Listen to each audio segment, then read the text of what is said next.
Afternoon, ladies and gentlemen. Welcome to Sherwood, and welcome to Alex Hassan.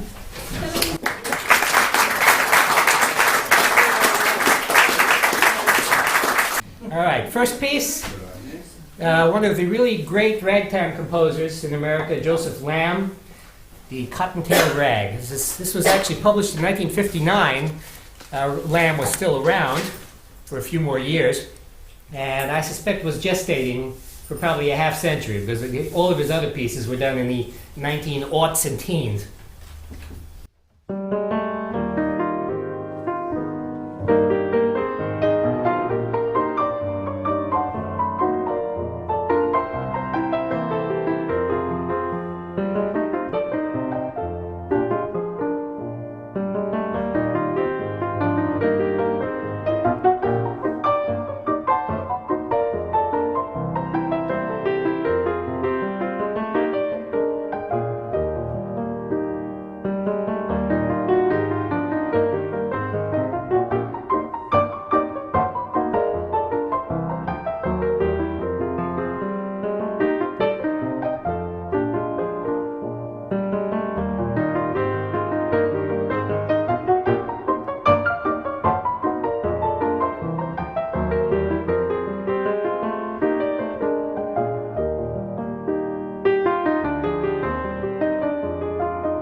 Yeah.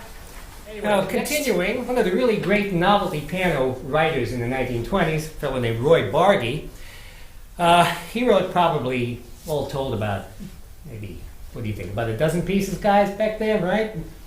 Yeah. And later on, after his novelty phase in the 20s, he is one of Paul Whiteman's pianists, and after that, he is the musical director for Jimmy Durante. Yeah, so really, he's sort of a man of the time. He's doing what's expected of a pianist in the 20s, and doing some band stuff in the 30s, and then come to the 40s, 50s, and probably into the 60s. He died in the 1970s. He is a studio guy. So anyway, this is Jim Jams.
any indication of what I have to go today. Oh, mamma mia. All right. And listen, the next one's actually going to be a calm down. I don't know, some of you may have heard me play this before, but in 1987, I got sick and tired of playing the Maple Leaf Rag as written. I don't know, have I played this before? Possible. All right, well, forgive me for reacquainting those of you who have heard it.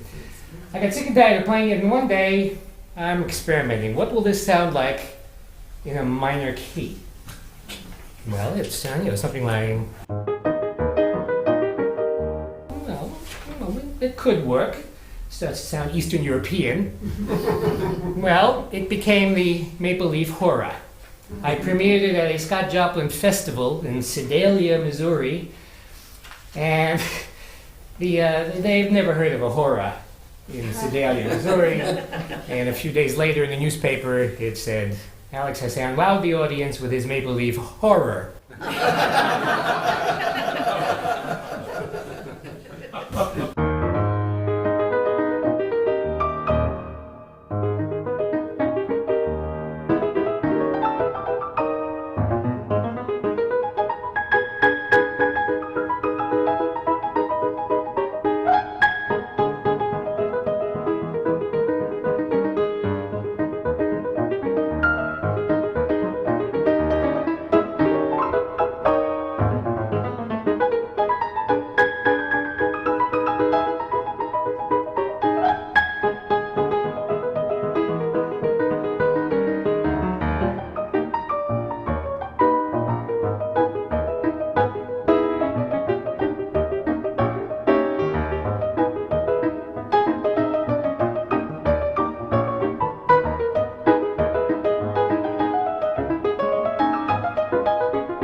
Greatly obliged.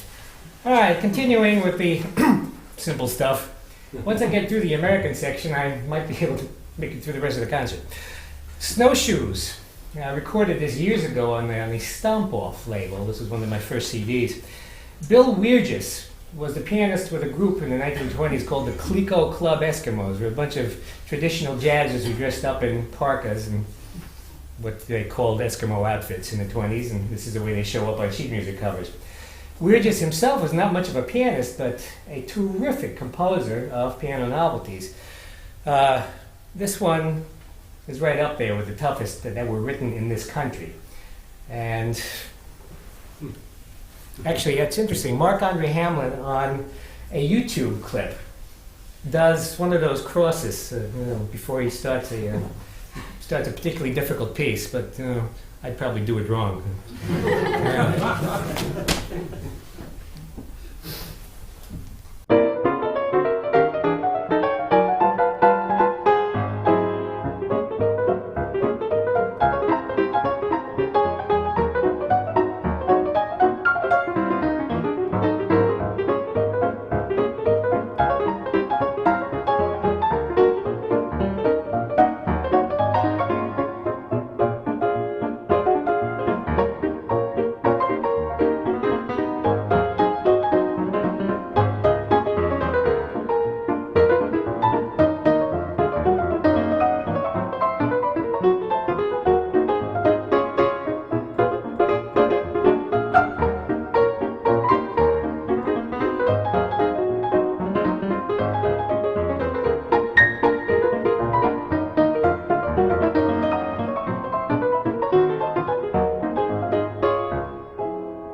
It's like working in a quarry. But not this particular one. I've chosen one where I can calm down a little bit. One of my CDs is music of Vernon, and this is a really lovely, lovely piece called New York Nocturne. It's slow enough I might be able to get away with this again. And this is 1939, quite unlike anything else on the program, but, you know, well worth a hear.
nice piece, but you know, in order for me to grow back the digits for the next piece. And here we have Mindin the Baby, pretty late for an American novelty. Especially for an American novelty. I mean, Billy was still writing them in this country, but it's a toughie. She never recorded it. It's also on the stomp-off thing I did years ago. And here goes.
American part of this, says Confrey, I can't do an American novelty piano set without a piece by him. And a CD that Mike recorded of me about a year and a half ago is about ready to come out with the exact title of what I'm about to play, Sport Model Encore. Wait till you see the cover. It's not quite ready yet. But Sport Model Encore from 1937. Doesn't sound anything like what he was writing in his Kitten on the Keys, which I couldn't possibly do to myself at this point. But Sport Model Encore, see what you think. Really.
by and large, most of the pieces here, early to mid 1930s, so the end of the Weimar Republic.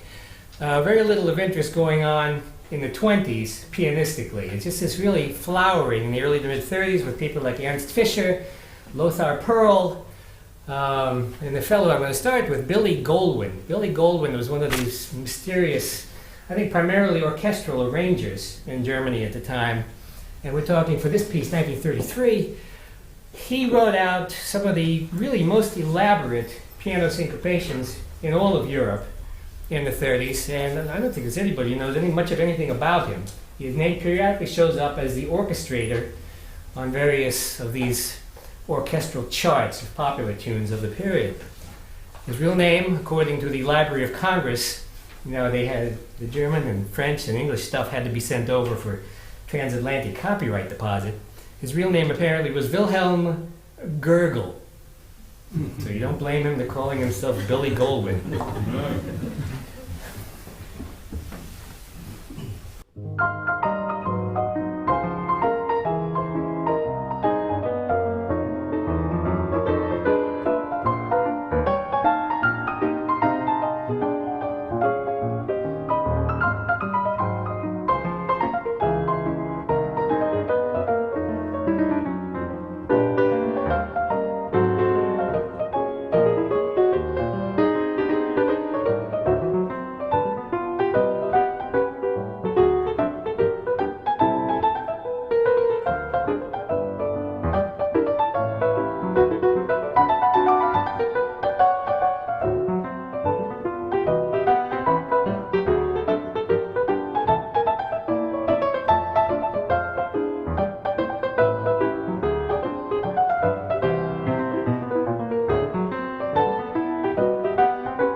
It's very graceful piano writing. It's so thick, though, it makes you wonder, maybe he actually originally meant it for a pianola roll, and somehow made it to paper.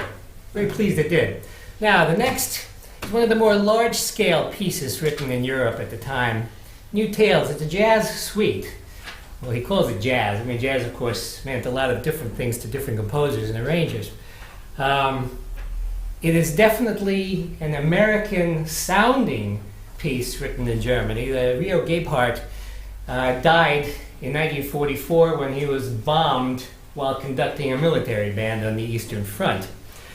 It's a real shame in that case, because Gebhardt was a tremendous talent. He wrote a piano concerto in 1931 that's all sorts of Gershwin and Grofé influences.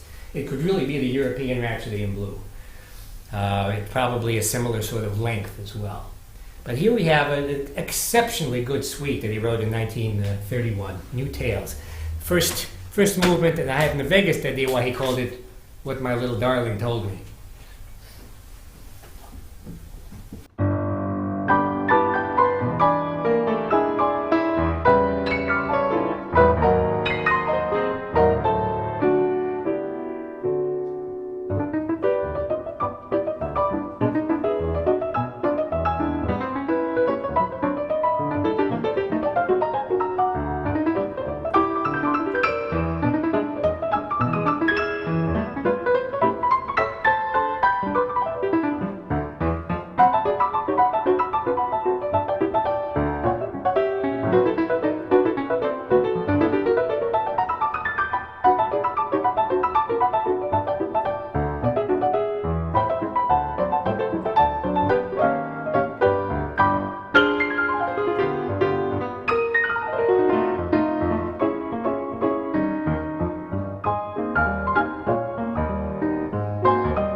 I've never played this before. All right, second movement, I Dreamed.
sedatives, please. All right, calming down a little bit.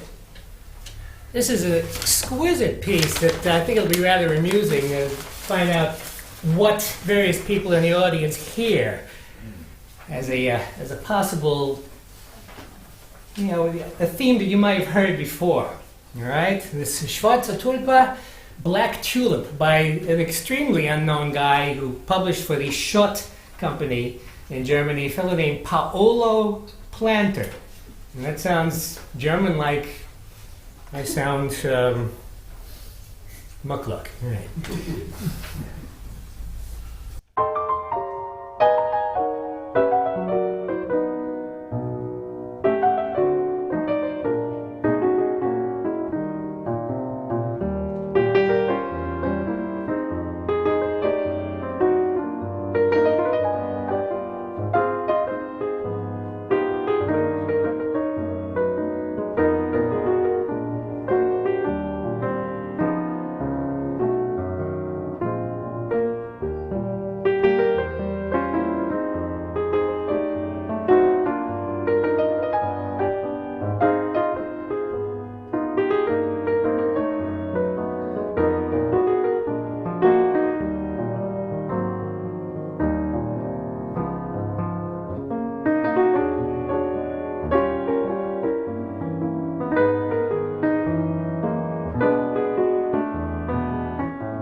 the tune. Can't put anything over on you guys. Okay, what does this sound like? Hi, Mr. Hyman. Oh. Just testing, just testing. You should have said Honeysuckle Rose, and then I would have thought to myself, what did I just play? Okay. Next, another one of these funny things. The American translation, or the English translation, don't worry, I'm not a jingo. The English translation is Pretty Baby, but the original German, which is Sekt Laune, means champagne mood. Oh. Ernst Fischer, to me, Ernst Fischer is one of these incredible melodists, also very gifted arranger for piano and composer, who could really be considered the German equivalent of Eric Coates. He wrote loads of these sort of suites. There's a suite that many of you would recognize, called South of the Alps. When it's sort of a main orchestral, the middle section of which, something like...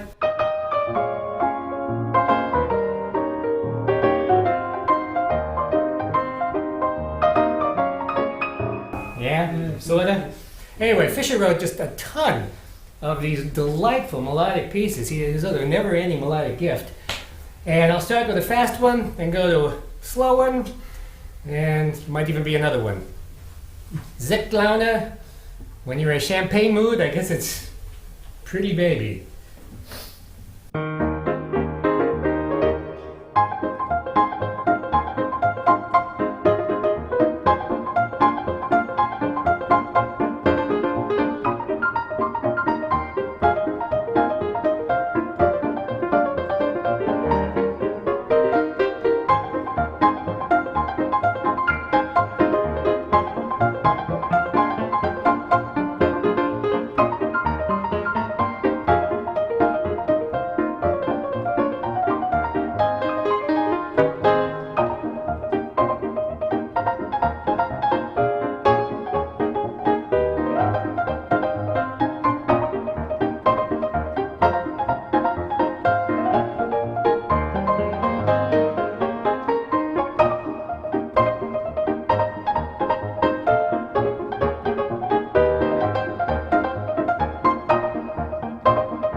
I hope I got away with it. All right, another Ernst Fischer piece, Summer's Evening.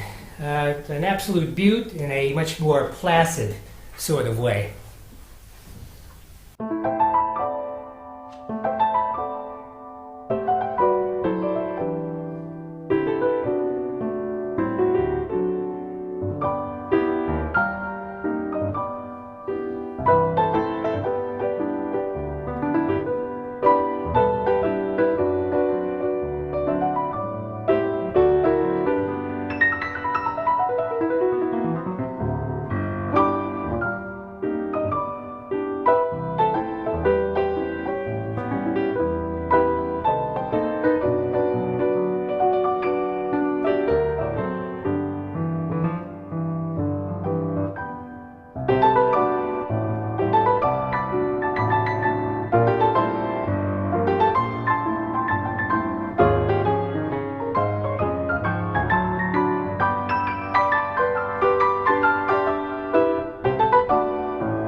Now we get to a really favorite of these, of the German composers, a fellow named Lothar Perl. And it's been a really fascinating rediscovery, sort of, but that's just within the last couple of days. If you go onto YouTube and you plug in the term jazz etude, you will see a pianist accompanying a tap dancer. The pianist is unnamed, but he's Lothar. Perl died in about 1974 or 5, something like that. He, in Germany, with his wife Gita, they were doing what might be called, it was called ballet pantomime. He would do fancy curlicues on piano, and she's doing twirling around in some sort of a story on stage. Well, Gita is still with us. Gita is about 97 or so, lives in Manhattan, and is the last person alive on the earth to have been painted by Oskar Kokoschka. Somebody say something? Yeah. Right. Oh, good. Somebody's heard of Kokoschka. Yeah, apparently it's a famed painting. I mean, you can actually go onto Google and Gita Wallerstein, and there's the painting. Well, Gita, she's still living on her own with her cat in one of the apartment buildings in Manhattan, and quite a life. She and Lothar were an act for quite a long time, and she carries on the torch bearing. About 1933 or 4, they escaped Germany and came, and well, I think they were in Switzerland for a while, and then in the 40s came to the States. Lothar was writing some Hollywood scores. He was doing some musical direction. He and Gita were still doing some performing as well. She actually sent me a program where Lothar was, as I recall, playing some Mayerl. He was playing a Ray Da Costa arrangement. So it's interesting how a lot of their interests back then were mirroring some of ours in the society. So anyway, Lothar's pieces in the early 30s in Germany are some of the best of their kind. Really, they don't sound like Billy's, but they're really right up there. I'll be doing one called Hollywood Stars. And then my epitaph will be written with Paganini's, Lothar's variations, American variations on the theme of Paganini. But here it goes with Hollywood Stars.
1946, Lothar's in the States.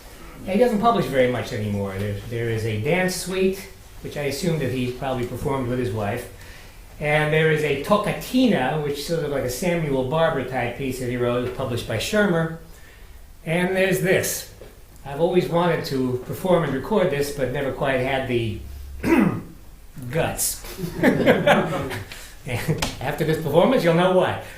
All right, this is Lothar's Americanization of the famous. Okay.